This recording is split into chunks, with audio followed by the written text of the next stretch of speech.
The morning sun cast long shadows across the dusty streets of Fallujah as Marine Staff Sergeant Maria Rodriguez checked her equipment one final time. The 26-year-old from Texas had been deployed to Iraq for 8 months, but something felt different about this mission. The intelligence report spoke of increased insurgent activity in Sector 7, a notorious area where American forces had lost too many good soldiers. Maria's unit, Bravo Company, had been tasked with establishing a forward observation post in a 3-story building that overlooked a crucial intersection. The building had been abandoned for months, its windows blown out from previous battles, walls scarred with bullet holes that told stories of violence and survival. Local civilians had long since fled this part of the city, leaving behind empty shells of what were once family homes. As the convoy of armored vehicles moved through the narrow streets, Maria felt the familiar weight of her M4 carbine and the ceramic plates of her body armor. She had trained for this moment countless times, but real combat was different from any simulation. The air was thick with dust and the acrid smell of burning debris from a car bomb that had exploded 2 blocks away the night before. The team consisted of 12 Marines, all experienced fighters who had been through multiple deployments together. There was Corporal Jenkins, a 22-year-old machine gunner from Ohio who always cracked jokes to ease the tension, Private First Class Thompson, barely 19, who carried the radio and never complained despite being the youngest member of the squad, Sergeant Wilson, the team medic, who had saved more lives than anyone could count. When they reached the target building, Maria's squad leader, Gunnery Sergeant Hayes, gave the signal to dismount. The Marines moved with practiced precision, establishing a security perimeter while Maria and 3 others entered the building to clear it room by room. The structure was eerily quiet, with debris scattered across the floors and Arabic graffiti covering the walls. The second floor offered the best vantage point. With clear sightlines down 3 different streets, Maria set up her position by the eastern window, adjusting her scope and checking her ammunition. She carried 210 rounds in 7 30-round magazines, plus her sidearm with 3 additional clips. Every bullet might mean the difference between life and death. As the afternoon wore on, the Marines reported normal activity to their command post. A few local children appeared in the distance playing soccer in a small courtyard. An elderly man pushed a cart of vegetables down one of the side streets. Everything seemed routine, almost peaceful. But Maria's instincts, honed by months of combat experience, told her something was wrong. The children disappeared too quickly when they spotted the Marines. The old man with the cart took a route that seemed unnecessarily long. Even the local dogs seemed more agitated than usual, barking at shadows and running between buildings with their tails low. At 14:30 hours, Corporal Jenkins spotted movement in a building across the street. 3 figures in dark clothing were moving between windows, and one appeared to be carrying something long and metallic. Maria adjusted her scope and confirmed what Jenkins had seen. These weren't civilians going about their daily business. These were fighters, and they were positioning themselves for an attack. The radio crackled to life as Sergeant Wilson called in the sighting to command. The response was immediate: maintain position and observe. Do not engage unless fired upon.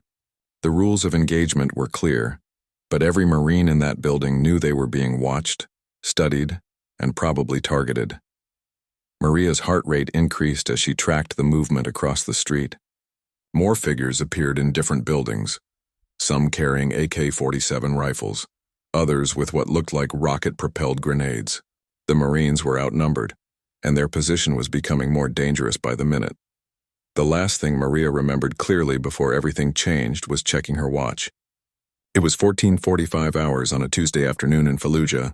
In 15 minutes, her life would be forever altered, and she would face a test of courage that few soldiers ever experience. The building was about to become a fortress, and Maria Rodriguez was about to become a legend. The first shot came from nowhere and everywhere at once. Maria heard the distinct crack of an AK-47 round as it shattered the concrete wall just inches from her head. Immediately, the peaceful afternoon exploded into chaos as automatic weapons fire erupted from multiple positions around their building. The insurgents had been waiting, planning, and now they were executing a coordinated ambush. Contact! Contact! Multiple shooters! Corporal Jenkins shouted into his radio as he dove behind a concrete barrier. The sound of his M240B machine gun filled the air as he returned fire toward the building across the street. Brass casings clinked against the floor as he laid down suppressing fire, trying to give his teammates time to find cover. Maria pressed herself against the wall, her heart pounding as bullets whistled through the air around her. She could hear the distinctive sound of different weapons firing from various directions. The insurgents had positioned themselves in at least 5 different buildings, creating a deadly crossfire that trapped the Marines in their observation post. Private Thompson, the young radio operator, was pressed against the far wall, frantically calling for backup. Bravo 6, this is Bravo 2-1. We are taking heavy fire from multiple positions. Request immediate support. His voice was steady despite his youth, a testament to his training and the leadership of his team. Sergeant Wilson crawled across the floor to check on the Marines positioned near the southern windows. Everyone stay low. Watch your sectors and conserve your ammo, he called out over the noise of gunfire. The medic in him was already assessing potential casualties, while the Marine in him was calculating their tactical situation. Maria peered around the edge of her window frame and spotted muzzle flashes coming from a building 200 meters away. She lined up her shot, controlled her breathing the way she had been taught, and squeezed the trigger. Her M4 bucked against her shoulder, and she saw one of the insurgent fighters fall backward, one down but many more to go. The intensity of the incoming fire increased dramatically. Bullets were striking their building from 3 sides now, sending chips of concrete and dust flying through the air. The Marines were effectively pinned down, unable to move from their positions without exposing themselves to deadly accurate fire. Gunnery Sergeant Hayes crawled over to Maria's position, staying low as rounds impacted the wall above them. Rodriguez, I need you to keep them honest on the east side while we try to get some of our people to better positions, he said, his voice calm despite the chaos around them. Can you do that? Roger, Gunny, Maria replied, checking her ammunition. She had already used 1 magazine and had 6 remaining. At this rate of fire, she would need to make every shot count. The insurgents seemed to have unlimited ammunition, and the Marines were already at a disadvantage. The next 20 minutes felt like hours. The Marines fought back with everything they had, but the enemy fire was relentless. They were clearly dealing with experienced fighters who knew the terrain and had chosen their positions carefully. Every time one Marine tried to change position, multiple weapons would focus on that area, forcing them back into cover. Thompson's radio crackled with an update from command. Bravo 2-1, this is Bravo 6. QRF is en route, ETA 30 minutes. Hold your position and stay strong. The quick reaction force was coming, but 30 minutes might as well have been 30 hours when you're under this kind of assault. Maria noticed movement in a building to the northeast. 3 insurgents were trying to flank their position, moving through what appeared to be connected rooms in an adjacent structure. If they succeeded, they would have a clear shot into the Marines' building from an angle that wasn't well defended. Gunny, northeast building, 2nd floor. They're trying to flank us, Maria called out, pointing toward the threat. Hayes nodded and signaled to Jenkins to shift his machine gun fire in that direction. But as Jenkins moved to reposition his weapon, a burst of automatic fire came through the window near him. The young Marine from Ohio cried out as 3 rounds struck his left shoulder and arm, sending him sprawling behind his position. His M240B fell silent, and suddenly the Marines had lost their primary suppressing fire weapon. Corpsman up, Hayes shouted, and Wilson immediately began low crawling toward Jenkins' position. The medic moved with practiced efficiency, ignoring the bullets that continued to snap through the air around him. This was what he had trained for, what he lived for, saving the lives of his fellow Marines. Maria knew the situation had just become much more critical. Without Jenkins on the machine gun, the insurgents would become bolder, more aggressive. She could already see movement in multiple buildings as the enemy fighters prepared to advance on their position. The Marines were running out of time, ammunition, and options. Wilson reached Jenkins and immediately began working on his wounds while staying as low as possible. Blood was soaking through the young Marine's uniform, but he was conscious and alert. I can still fight, Doc, Jenkins said through gritted teeth, trying to reach for his weapon with his good arm. Stay down, Jenkins. Let me work, Wilson replied, applying pressure bandages to the wounds. The medic worked quickly but carefully, knowing that any mistake could cost his patient his life. Around them, the gunfire continued to intensify as more insurgent fighters joined the battle. Maria had taken over some of Jenkins' sector, trying to keep the enemy fighters from advancing. She spotted 3 insurgents moving between buildings, using doorways and rubble piles for cover. Her shots were accurate, but there were simply too many targets and not enough Marines to cover all the angles. The building shook as an explosion erupted on the first floor. Someone had thrown a grenade through one of the lower windows, and the concussion sent dust and debris flying through the stairwell. Private Martinez, who had been watching the southern approach, called out over the radio that insurgents were trying to enter the building from the ground level. "They're inside. They're inside the building!" Martinez shouted as automatic weapons fire echoed from below. The Marines on the second floor could hear boots on the stairs and voices speaking in Arabic. The situation had gone from bad to desperate in a matter of seconds. Gunnery Sergeant Hayes made a quick decision. "Wilson, you stay with Jenkins. Thompson, keep calling for support. Rodriguez, Martinez, Williams, we're going to the stairwell. We cannot let them get to this floor." The three Marines moved toward the interior of the building, leaving their window positions undefended but having no choice. As they reached the stairwell, Maria could see muzzle flashes coming from the first floor. The insurgents had indeed breached the building and were fighting their way up. Hayes threw a grenade down the stairs and the explosion temporarily silenced the enemy fire from below. But the respite was brief. More fighters poured into the building, and the Marines found themselves fighting a two-front battle, enemies outside shooting through the windows, and enemies inside trying to reach their floor. Maria fired down the stairwell, her M4 on semi-automatic to conserve ammunition, but every shot had to count. That's when she heard Hayes cry out behind her. The gunny had been hit by fire coming through one of the windows while he was focused on the stairwell. A round had struck him in the leg and he was bleeding heavily. Martinez immediately moved to help him, but that left only Maria and Williams to defend the stairwell. Williams, a 23-year-old from Louisiana, had been in the Corps for 4 years and had seen combat before, but nothing like this. He looked at Maria with eyes that showed both determination and fear. "What do we do, Staff Sergeant?" he asked, checking his ammunition. Maria felt the weight of leadership settling on her shoulders. With Hayes wounded and Jenkins out of action, she was effectively in command of the defense. She had 7 Marines depending on her decisions, and those decisions would determine who lived and who died. "We hold this position," she said firmly. "No matter what, we don't let them get to this floor."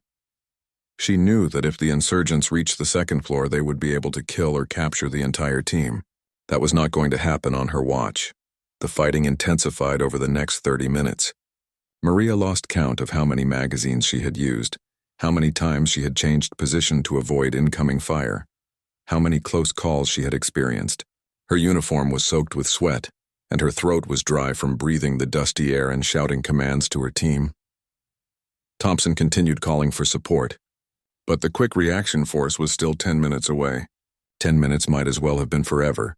When you're fighting for your life against overwhelming odds, the Marines were running low on ammunition, and several more had been wounded by shrapnel and bullet fragments.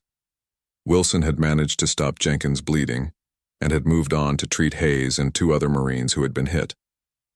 The medic was doing incredible work under impossible conditions, crawling from position to position while bullets flew overhead. Every Marine in that building owed their life to his skill and courage. As Maria fired at insurgents trying to advance up the stairwell, she felt a sharp pain in her left arm. A bullet had grazed her, tearing through her uniform sleeve and leaving a bloody furrow along her bicep. She ignored the wound and kept fighting. There would be time to worry about injuries later if there was a later. The sound of gunfire from outside began to change. Maria could hear different weapons, heavier caliber rounds that weren't coming from insurgent positions, American weapons. The quick reaction force had arrived and was engaging the enemy fighters who had surrounded the building. But the Marines inside were still trapped, still fighting for their lives against the insurgents who had made it into the building. The arrival of the quick reaction force created a new dynamic in the battle, but it also made the insurgents inside the building more desperate. Maria could hear them shouting to each other in Arabic, and their rate of fire increased dramatically. They knew American reinforcements were outside, and they were determined to finish what they had started before being overwhelmed. Maria's left arm was beginning to throb from the bullet wound, but she pushed the pain aside. She had bigger problems to worry about. Williams was down to his last magazine, and she wasn't much better off. They had been fighting for over an hour, and their ammunition supply was critically low. "Thompson, what's the word on that QRF?" Maria called out while reloading her weapon. The young radio operator was pressed against the wall, trying to maintain contact with the forces outside while staying out of the line of fire. They're engaging multiple targets around the perimeter, Staff Sergeant. They're trying to get to us, but there's still heavy resistance, Thompson replied, ducking as another burst of automatic fire came through the window near his position. Wilson crawled over to Maria, carrying his medical bag and wearing a grim expression. Rodriguez, I've got 3 Marines who need immediate evacuation. Hayes has lost a lot of blood and Jenkins is going into shock. We need to get them out of here soon or we're going to lose them. Maria nodded, understanding the implications. Her wounded Marines needed medical care that Wilson couldn't provide in the middle of a firefight. But they were still trapped on the 2nd floor with insurgents below them and snipers outside. Moving the wounded would be almost impossible under these conditions. Another explosion rocked the building as someone threw another grenade up the stairwell. This one was closer than the first, and the blast sent concrete fragments flying across the room. Maria felt something sharp hit her right leg, and when she looked down, she saw blood seeping through her pants. Another wound to add to her growing collection. Williams suddenly cried out from his position at the stairwell. They're coming up. I can see them on the stairs. He opened fire with his M4, and Maria immediately moved to support him. She could see at least 4 insurgent fighters advancing up the narrow staircase, using the walls for cover and firing as they climbed. The Marines poured fire down the stairwell, but the insurgents kept coming. These weren't untrained fighters. They moved with discipline and purpose, covering each other's advance and using their superior numbers to maintain constant pressure on the Marine positions. That's when Maria noticed something that made her blood run cold. One of the insurgents was carrying what looked like an explosive device. If they managed to get close enough to use it, the entire 2nd floor could be destroyed, killing or severely wounding every Marine in the building. Williams, RPG, take out that guy with the package, Maria shouted, pointing toward the fighter with the explosive. Williams shifted his aim and fired a burst that caught the insurgent in the chest, sending him tumbling backward down the stairs. The explosive device clattered against the concrete steps but didn't detonate. But Williams's movement to engage the new threat had exposed him to fire from another angle. 3 rounds struck him in rapid succession, 1 in the shoulder, 1 in the chest, and 1 in the abdomen. The young Marine from Louisiana collapsed behind his position, his weapon falling silent. Corpsman up, Maria called out, but Wilson was already moving toward Williams, his medical bag in hand. The medic had been running between wounded Marines for over an hour, and Maria could see the exhaustion and stress on his face. He was doing the work of 3 men under impossible conditions. Now Maria was alone at the stairwell, the only thing standing between the insurgents below and her wounded teammates. She had maybe 30 rounds of ammunition left, and there were at least 6 enemy fighters still trying to reach her floor. The math was simple and terrifying. She could hear Thompson on the radio, his voice increasingly desperate. Any station, this is Bravo 2-1. We have multiple casualties and are running low on ammo. We need immediate support. The young Marine's voice cracked slightly, betraying the stress he was under. The response came back immediately. Bravo 2-1, this is SEAL Team 7. We are 2 blocks out and closing on your position. Hold fast, Marines. The cavalry is coming. The voice was calm, professional, and filled with quiet confidence that only came from elite warriors who had been in situations like this before. Maria felt a surge of hope, but she knew that 2 blocks might as well be 2 miles when you're fighting for your life. The SEALs would have to fight their way through multiple enemy positions to reach the building, and there was no guarantee they would arrive in time. Another insurgent appeared at the top of the stairwell, and Maria put 2 rounds center mass, dropping him immediately. But she could hear more voices below, more footsteps on the stairs. They kept coming, and she was running out of ways to stop them. Her right leg was bleeding more heavily now, and she could feel her strength beginning to fade. The combination of blood loss, stress, and adrenaline was taking its toll, but she couldn't stop fighting. Too many lives depended on her holding this position just a little bit longer. Wilson finished treating Williams and crawled back to Maria's position. The medic's uniform was covered in blood from treating multiple casualties, and his hands shook slightly from exhaustion and stress. Rodriguez, you're bleeding pretty bad yourself, he said, glancing at her wounded arm and leg. Let me take a quick look.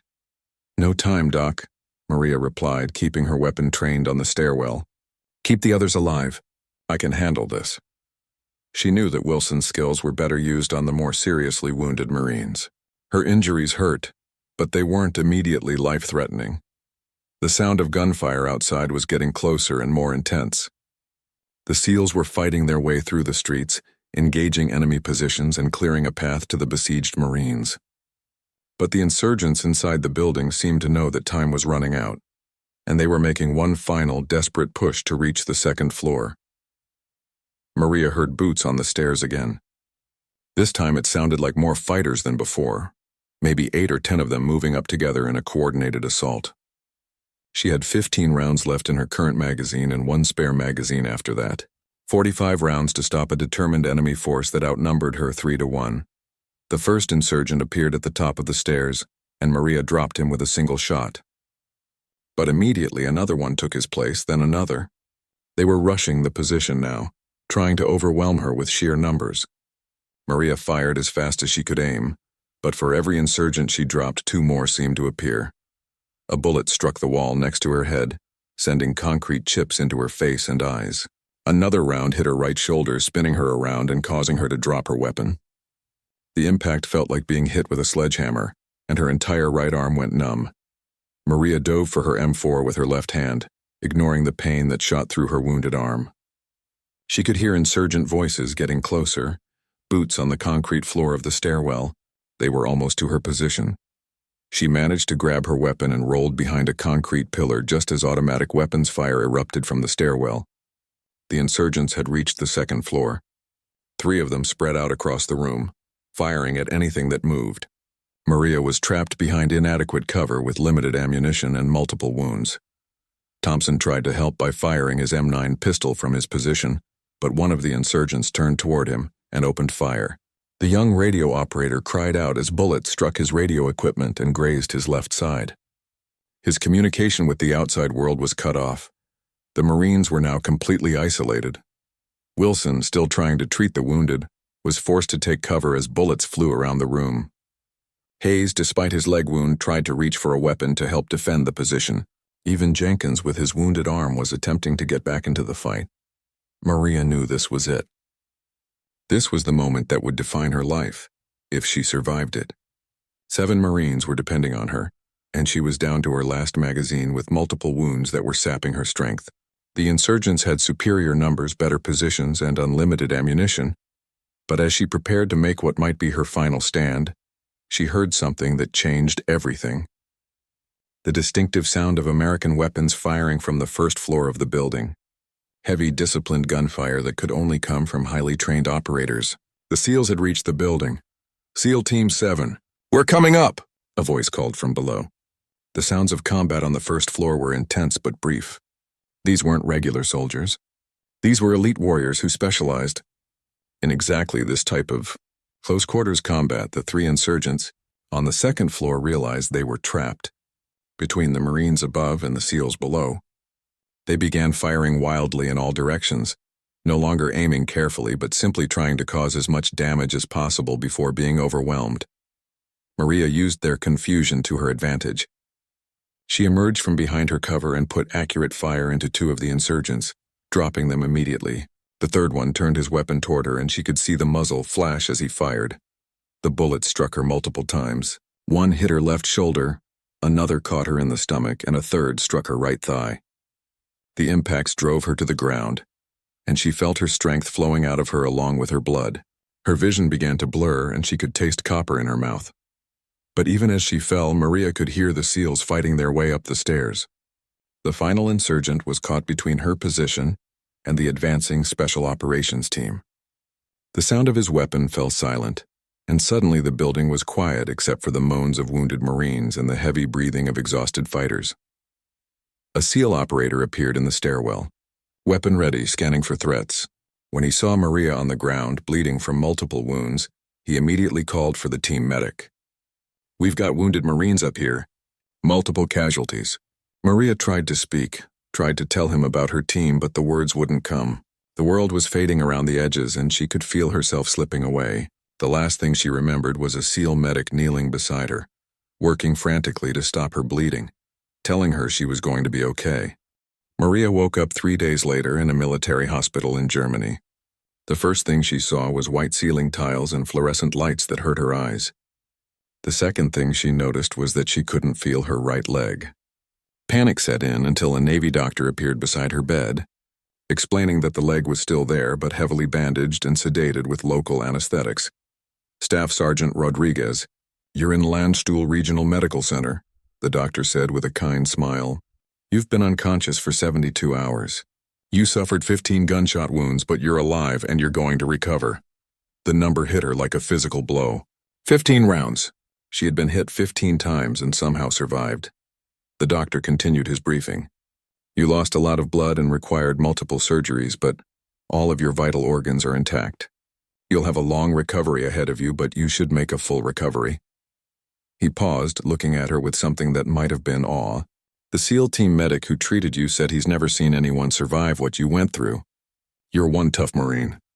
Maria's first question wasn't about her injuries or her recovery. "My team," she whispered through a throat that felt like sandpaper. "What happened to my team?" The fear in her voice was evident. She had been responsible for those Marines, and she needed to know if she had failed them. The doctor's expression softened. "All 7 of your Marines survived. Corporal Jenkins and Gunnery Sergeant Hayes are here in Germany recovering from their wounds. The others were treated and released to light duty. You held that position long enough for the SEALs to reach you. You saved their lives, Staff Sergeant." Over the next few days, Maria learned the full story of what had happened after she lost consciousness. The SEAL team had eliminated the remaining insurgents in the building and immediately called for medical evacuation. She had been airlifted to a combat hospital in Baghdad, where Army surgeons worked for 6 hours to save her life. The operation to extract her team had been coordinated by Navy SEAL Team 7, led by Lieutenant Commander Jake Morrison. The SEALs had fought through 8 blocks of hostile territory to reach the trapped Marines, engaging multiple enemy positions and eliminating dozens of insurgent fighters in the process. Jenkins visited her on her 5th day in the hospital. His left arm was in a sling, but he was mobile and in good spirits.